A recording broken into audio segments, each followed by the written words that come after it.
स्वागत है आप सभी का mahindraguru.com पर। आज का हमारा हाउ टू क्रैक एसबीआई का टॉपिक है इनइक्वालिटी। अगर हम इनइक्वालिटी की बात करें तो ये आपके पेपर के नजरिए से बहुत ही इंपॉर्टेंट टॉपिक है। इंपॉर्टेंट टॉपिक क्यों है? क्योंकि इससे आपके 5 मार्क्स के सवाल आते हैं और ये बहुत ही सिंपल और जल्दी सॉल्व हो जाने वाला चैप्टर है। अब देखिए, यहां पर इनइक्वालिटी की जब हम बात करते हैं तो हमारे जो चैप्टर्स हैं उसमें क्या होता है, आपको दो वेरिएबल्स यानी दो चर के फॉर्म में समीकरण यानी इक्वेशंस दी जाती हैं। हमें उन्हें सॉल्व करके उनके मूल यानी रूट्स निकालने होते हैं। जब हमारे पास रूट्स निकल आते हैं उसके बाद हम क्या करते हैं, रूट्स को आपस में कंपेयर करते हैं। अब कंपेयर करने के लिए हम किन चिन्हों का इस्तेमाल करते हैं? हम इस्तेमाल करते हैं less than equal to, greater than equal to और इक्वल टू का। इनका प्रयोग करके हमारे पास उन मूलों के बीच में संबंध स्थापित कर लेते हैं, यानी उनके बीच में क्या रिलेशन बनेगा हमें पता चल जाता है। अब जो आपकी इक्वेशंस यहां पर आती हैं वो किस प्रकार की आ सकती हैं? वो रेखीय समीकरण हो सकती हैं यानी लीनियर इक्वेशंस हो सकती हैं, द्विघाती समीकरण हो सकते हैं यानी कि क्वाड्रेटिक इक्वेशंस हो सकती हैं, इत्यादि यानी एसेट्रा मिसलेनियस टाइप की भी इक्वेशंस कई बार इसमें आ जाती हैं। आज हम बात कर रहे हैं द्विघाती समीकरण की। द्विघाती समीकरण यानी क्वाड्रेटिक इक्वेशन। क्वाड्रेटिक इक्वेशन हमारी किस फॉर्म में लिखी जाती है? क्वाड्रेटिक इक्वेशन लिखने का हमारा तरीका है ax² यानी एक वैल्यू जिसकी पावर 2 हो plus minus bx। Plus minus क्यों लगाया कि हमें पता नहीं है, वहां पे प्लस भी आ सकता है माइनस भी आ सकता है। bx प्लस c एक कांस्टेंट इक्वल टू 0। इस फॉर्म में हमारी इक्वेशन आती है। यहां से हमारे पास कितने रूट आएंगे? 2 रूट आएंगे, क्योंकि पावर कितनी है, यहां पर 2 है, तो हमारे पास कितने रूट आ गए? 2 आ गए। अब आपके पेपर में क्या होंगे? दो वेरिएबल्स के फॉर्म में इक्वेशन आएगी, यानी x और y की दो इक्वेशन आ गई मान लीजिए, तो इसके कितने रूट्स आएंगे हमारे पास? x से हमारे पास 2 रूट आएंगे, x1 और x2, और y वाली इक्वेशन से हमारे पास 2 रूट आएंगे, y1 और y2।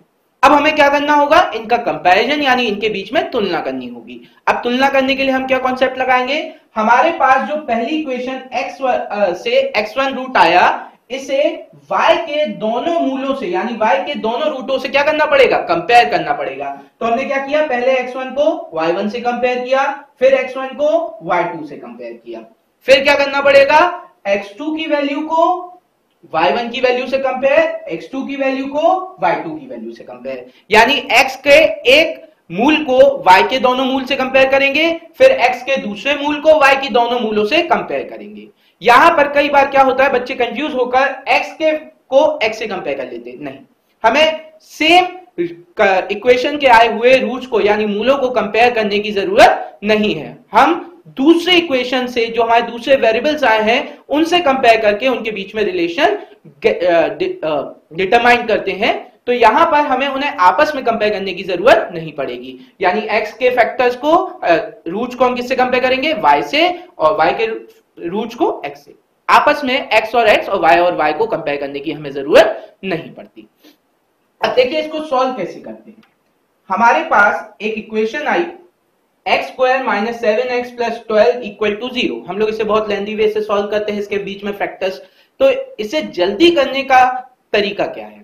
हम सबसे पहले वही बेसिक कॉन्सेप्ट अप्रोच लगाएंगे। 1 और 12 मल्टीप्लाई करा, हमारे पास क्या आया? 12 आया। यानी यहां पर जो a और c का प्रोडक्ट है यानी गुणनफल है, हम पहले उसे देखेंगे, वो कितना हो गया? 1 इंटू 12 हो गया। अब हमें क्या करना है? इसके गुणनखंड निकालने हैं यानी इसके फैक्टर्स निकालने हैं। अब इनके फैक्टर्स कुछ इस प्रकार से निकलने चाहिए जिनको जोड़ने या घटाने पे हमारे पास क्या आ जाए? b की वैल्यू, यानी ये जो अभी हमारा b7 है उसकी वैल्यू आ जाए। अब यहां पे इसके फैक्टर्स हमारे क्या हो जाएंगे? 4 और 3। ठीक है, 4 और 3 को मल्टीप्लाई किया 12, 4 और 3 को जोड़ा 7 आ गया। बहुत बढ़िया। अब हमें यहाँ पे क्या जरूरत पड़ेगी? हमें इनके रूट्स के साइन की जरूरत पड़ेगी। अब साइन कैसे करेंगे? साइन तो हमें पूरा ड्राइव करके ही करना पड़ेगा। नहीं, हम क्या करते हैं, हम इक्वेशन में जो साइन है उनको देखकर रूट में क्या साइन लगेगा ये लगा लेते हैं। कैसे लगाते हैं? आप देखिए यहाँ पे हमने एक साइन बॉक्स बना रखा है, इसलिए आपने देखा इक्वेशन आपके किस फॉर्म में दे रखी थी? Minus plus. अब आपने यहां पे आइए, देखिए माइनस प्लस, ठीक है, यहां पे हमारे माइनस प्लस में है, तो हमारे रूट किस प्रकार से दे रखा है कि बड़ा वाला रूट क्या होगा? पॉजिटिव, और छोटा वाला रूट भी क्या होगा? पॉजिटिव। यानी हमारे दोनों रूट यहां पे क्या हो जाएंगे? पॉजिटिव हो जाएंगे। यानी +4 और +3। हमारे दो रूट कौन से आ गए? +4 और +3 दो रूट आ गए। बहुत बढ़िया। आप चाहें तो उसको अपने पास ड्रॉ करके रख सकते हैं, पेपर में भी आप पहले से ड्रॉ करके उसे रख लें, आपके कंपैरिजन करने में आसानी होगी। ठीक है, अब देखिए यहां पर आपने इक्वेशन देखी, हमारे पास ए और बी का प्रोडक्ट, ए और सी का प्रोडक्ट कितना हो गया? 20। हमें बी चाहिए, बी कितना है हमारे पास? 1। अब हमें 20 से 1 बनाना है, यानी 20 के ऐसे कितने क्या फैक्टर्स रखें कि उनको जोड़ने या घटाने पे हमारे पास क्या आ जाए? 1 आ जाए। तो ऐसे फैक्टर्स क्या हो सकते हैं इसके? 5 और 4। देखिए 5 4 20 होता है, 5 में से अगर हम 4 माइनस कर दे तो हमारे पास 1 आ जाता है। तो हमारी रूट्स की मैग्नीट्यूड आ गया। अब इसके साइन कैसे लगाएंगे? हमने देखा इक्वेशन में क्या है? Plus minus. क्या है? Plus minus. तो हमारा क्या है? जिसकी बड़ी वैल्यू है उसके साथ क्या आएगा? माइनस, और जिसकी छोटी वैल्यू है उसके साथ आएगा प्लस। यानी हमें पता चल गया यहाँ पर 5 के आगे क्या आएगा? माइनस आएगा, और 4 के साथ क्या आएगा? प्लस आएगा। अब देखिए हमारे पास बिल्कुल रूट्स आ गए, कहीं सॉल्व करने की जरूरत नहीं पड़ी, टाइम बच गया। अब यहां पे हम कंपैरिजन कैसे करेंगे? पहले हमने x की वैल्यू को y1 से कंपेयर किया, x1 को y1 से कंपेयर किया, हमें क्या पता चल गया? x की वैल्यू क्या है? ग्रेटर देन y है। बहुत अच्छे। दूसरी बात क्या पता चली? इसे कंपेयर किया, +4 बराबर है, यानी x की value greater than equal to y हो गई। अब हमने फिर तीसरी वैल्यू कंपेयर करी, +3 -5 से क्या हो गया? बड़ा हो गया। यानी यहां पे हमें क्या पता चला कि x की वैल्यू y की वैल्यू से क्या है? बड़ी है। चौथी वैल्यू कंपेयर करी तो हमारे पास कंडीशन आ गई x is less than y। और अभी हमने आपको बताया था कि ऐसा कोई भी हमारे पास कंडीशन है ही नहीं। हमारे पास क्या क्या कंडीशन थी? Less than equal to greater than equal to. कहीं पर ये कंडीशन ही नहीं है कि लेस देन, इक्वल और ग्रेटर सब साथ में आ जाएं, या लेस देन और ग्रेटर कभी भी साथ आ जाएं। जब भी हमारे पास लेस देन और ग्रेटर देन एक साथ किसी भी इक्वेशन की कंडीशन में आ जाता है कंपैरिजन करने पे, तो हमारा आंसर हो जाता है relationship can not be determined, या फिर संबंध स्थापित नहीं किया जा सकता। तो इसका आंसर क्या हो जाएगा? Relationship can not be determined. अब देखिए यहां पर ये तो हो गया बेसिक अप्रोच कोई भी सवाल सॉल्व करने की, पर अगर हमें कुछ सवाल ऐसे पता चल जाएं जिनको हम देखते ही साथ आंसर बता दें, मतलब हमने देखा कि एक साइन ये लगे और तुरंत आंसर टिक कर दिया कि ग्रेटर देन है कि कैन नॉट बी डिटरमाइंड है, तो ऐसे आपके 4 केसेस आज हम डिस्कस कर रहे हैं जहां पर आप इक्वेशन में सिंबल देखकर बस आंसर बता देंगे कि आंसर क्या होगा, सॉल्व करने की जरूरत हमें नहीं पड़ेगी। अब ऐसे हमारे 4 केसेस हैं, इन 4 केसेस को डिस्कस करते हैं हम लोग। पहला केस है कि अगर हमारी कोई एक इक्वेशन दे रखी हो माइनस प्लस के फॉर्म में, और दूसरी इक्वेशन दे रखी हो प्लस और प्लस के फॉर्म में। अब देखिए कभी भी यहां पर हमारे पास इक्वेशन दे रखी है, देखिए क्या दे रखा है? Minus plus. ठीक है, अब माइनस प्लस है तो इसके रूट किस प्रकार के आएंगे? माइनस प्लस के रूट आते हैं पॉजिटिव और पॉजिटिव, यानी इसके दो फैक्टर्स आएंगे, एक मान लेते हैं x1 और एक मान लेते हैं x2, और दोनों क्या हो गए? पॉजिटिव हो गए। अब हम दूसरी इक्वेशन पे आते हैं, y² + 8y + 15। हमें इसे सॉल्व करने की जरूरत नहीं, इसके रूट निकालने की जरूरत नहीं। हमने देखा प्लस प्लस है, प्लस प्लस का मतलब हो गया हमारे दोनों रूट क्या हो गए? माइनस और माइनस के, यानी दोनों रूट आ गए हमारे नेगेटिव। यहां से हमें पता चला ये क्या हो जाएगा? माइनस का y1 और माइनस का y2। आंसर आप सब समझ गए क्या हो गए? x is greater than y, क्योंकि x की दोनों वैल्यू क्या आएंगी? पॉजिटिव, और y की वैल्यू क्या आएंगी? नेगेटिव। और पॉजिटिव वैल्यू हम सबको पता है नेगेटिव वैल्यू से हमेशा क्या होती है? बड़ी होती है। तो अब हमें क्या पता चल गया यहाँ पर? सिर्फ देखते ही साथ कभी भी आपकी इक्वेशन ऐसे आए जहां पर माइनस प्लस और प्लस प्लस के फॉर्म में इक्वेशन है, तो माइनस प्लस जो इक्वेशन में लगा है वो वेरिएबल हमेशा क्या हो जाएगा? बड़ा हो जाएगा। सिंपल। तो एक कंडीशन हमें पता चल गई। अब दूसरी कंडीशन की बात करते हैं। दूसरी कंडीशन क्या है कि अगर हमारी दोनों ही इक्वेशंस किसके फॉर्म में आ जाएं? प्लस माइनस के फॉर्म में आ जाएं। प्लस माइनस के फॉर्म में आ गई हमारी दोनों इक्वेशन, जैसे x² + x - 56, y² + 2y - 50। यहां पे हमारी दोनों इक्वेशन क्या है? प्लस माइनस के फॉर्म पे। अगर हमारे पास प्लस माइनस के फॉर्म पे इक्वेशन है तो हमारे रूट्स कैसे आते हैं? बड़ा वाला नेगेटिव, छोटा वाला पॉजिटिव। अब बड़ा वाला नेगेटिव है यानी माइनस का x1 मान लेते हैं और प्लस का x2 मान लेते हैं। सही है।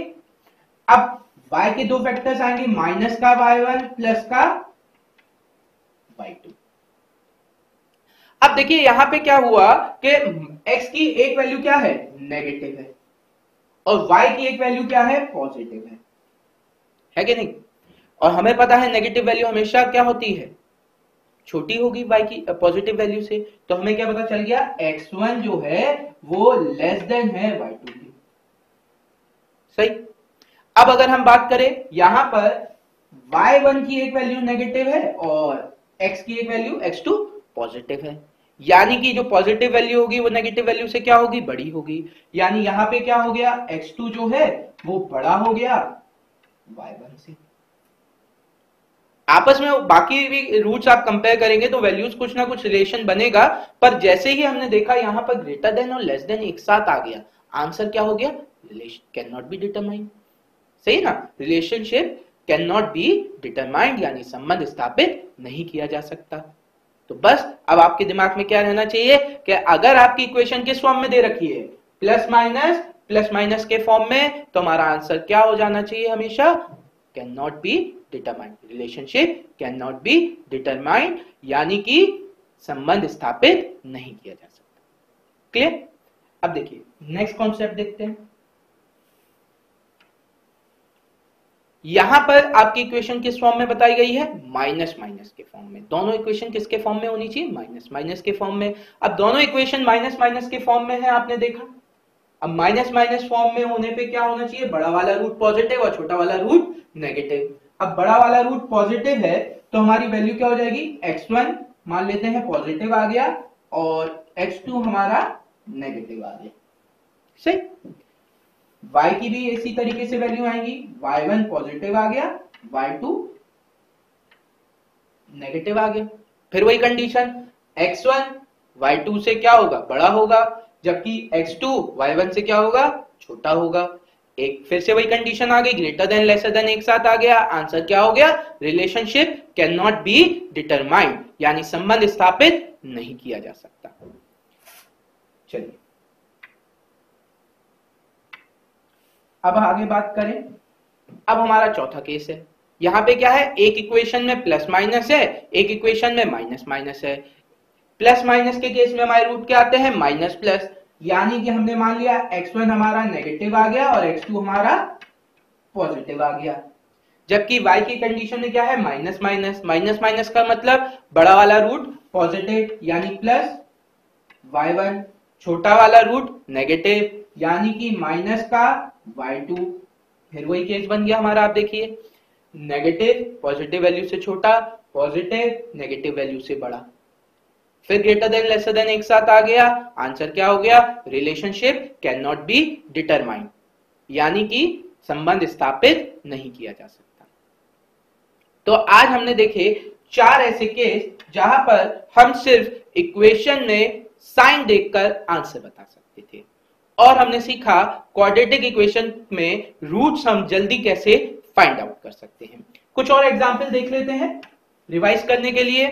आपने देखा यहां पे क्या है, प्लस प्लस यानी x की दोनों वैल्यू नेगेटिव, माइनस प्लस यानी y की दोनों वैल्यू पॉजिटिव। आंसर क्या हो जाएगा, x is less than y, क्योंकि नेगेटिव वैल्यू हमेशा क्या होगी, पॉजिटिव वैल्यू से छोटी होगी। अब इधर आते हैं, यहां पे इक्वेशन किस फॉर्म में है, प्लस माइनस यानी एक रूट पॉजिटिव एक रूट नेगेटिव। आंसर क्या हो गया, can not be determined. Next condition देखते हैं, यहां पे भी क्या दे रखा है आपका, 38x² minus 3x minus 11 equal to 0, यानी यहां से भी एक रूट क्या आएगा, पॉजिटिव, और एक रूट आएगा नेगेटिव। इसी प्रकार से दूसरी इक्वेशन में क्या दे रखा है, 4y² minus 7y minus 2 minus minus, फिर से एक रूट पॉजिटिव एक रूट नेगेटिव, यानी आंसर क्या हो गया, relationship can not be determined यानी संबंध स्थापित नहीं किया जा सकता।